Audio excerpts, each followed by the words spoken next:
नमस्कार, आप देख रहे हैं सिटी पोस्ट। आइए बढ़ते हैं कुछ खास खबरों की तरफ।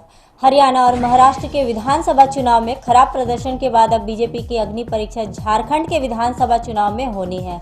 हरियाणा में तो किसी तरह से बीजेपी ने सरकार बना लिया, लेकिन महाराष्ट्र में उसका सबसे भरोसेमंद साथी शिवसेना से संबंध टूट गया। झारखंड विधानसभा चुनाव के पहले ही बीजेपी अकेली हो चुकी है। आजसू अलग चुनाव लड़ रही है। जेडीयू एलजेपी भी मैदान में है। थोड़ी सी राहत उसके लिए इतना भर है कि विपक्ष भी उसके खिलाफ गोल बंद नहीं हो पाया है। झारखंड चुनाव परिणाम का बिहार में भी गठबंधन पर असर पड़ना तय है। झारखंड का चुनाव बीजेपी और एनडीए दोनों के लिए ही अहम माना जा रहा है। अगर बीजेपी के आशा के अनुरूप परिणाम आए तो बिहार में उसके ऊपर सहयोगी दलों का दबाव कम होगा। अगर परिणाम अनुकूल नहीं आया तो सहयोगी दलों का दबाव इस कदर बढ़ सकता है कि जो गठबंधन को ही खतरे में डाल देगा। जेएनयू में छात्रों का विवाद मामला पूरी तरह से राजनीतिक रूप ले लिया है। विपक्षी दलों के तमाम नेता केंद्र सरकार पर आक्रामक हो गए हैं।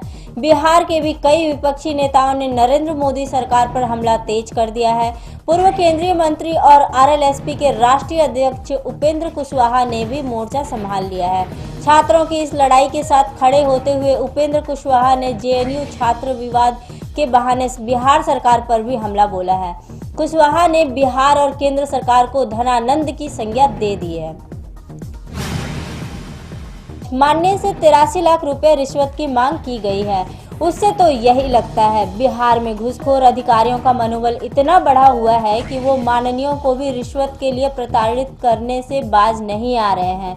कई ऐसे माननीय हैं जो अधिकारियों को रिश्वत देकर अपना काम निकाल रहे हैं, लेकिन अब माननीयों के नाक के ऊपर से पानी बहाने लगा है। वो लगातार खुशखोर बाबुओं को पकड़वा रहे हैं। इसी साल 2 माननीय ने हिम्मत दिखाकर घूसखोरों को हवालात की हवा खिलवा दी।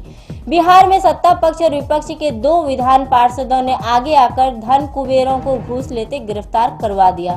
विपक्षी पार्टी के विधान पार्षद सुबोध राय ने इसी साल 27 जून को केंद्रीय एजेंसी सीबीआई की मदद से घूसखोर 2 सीजीएसटी अधिकारियों को जेल भिजवाया। वहीं सत्ता पक्ष बीजेपी के विधान पार्षद अशोक अग्रवाल ने पथ निर्माण विभाग के कार्यपालक अभियंता को 16 लाख रुपए घूस लेते निगरानी से गिरफ्तार करवा दिया। बिहार में बीजेपी, जेडीयू और एलजेपी की साझा सरकार चल रही है, लेकिन दोनों दल झारखंड में बीजेपी के लिए चुनौती बने हुए हैं। अब जेडीयू तो केवल अकेले चुनाव नहीं लड़ रही, बल्कि उसने बीजेपी के साथ आर पार की लड़ाई का संकेत दे दिया है। जेडीयू के सांसद ललन सिंह ने झारखंड बीजेपी के बागी बन चुके कद्दावर नेता सरयू राय का साथ देने का ऐलान कर दिया है। ललन सिंह ने कहा कि अगर सरयू बुलाएंगे तो जेडीयू के नेता उनके लिए चुनाव प्रचार करने को तैयार हैं। वैसे भी जेडीयू के राष्ट्रीय उपाध्यक्ष प्रशांत किशोर पश्चिम बंगाल में ममता बनर्जी के चुनाव का कमान संभाले हुए हैं।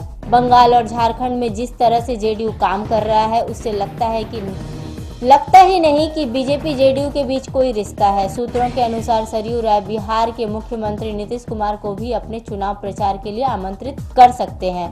सबसे बड़ा सवाल, क्या नीतीश कुमार झारखंड के मुख्यमंत्री रघुवर दास के खिलाफ चुनाव लड़ रहे हैं? बीजेपी के बागी नेता सरयू राय का चुनाव प्रचार करने जाएंगे? अगर ऐसा हुआ तो दोनों दलों के बीच तल्खी और बढ़ जाएगी और इसका सीधा असर बिहार में दिखेगा।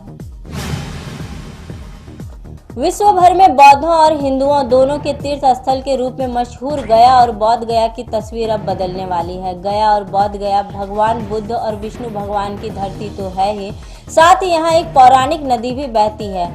इस नदी का संबंध माता सीता से जुड़ा हुआ है। इस नदी का नाम फल्गु है। नीतीश सरकार की गंगा के पानी को गया के फल्गु नदी में लाने की योजना पर काम शुरू कर दिया है।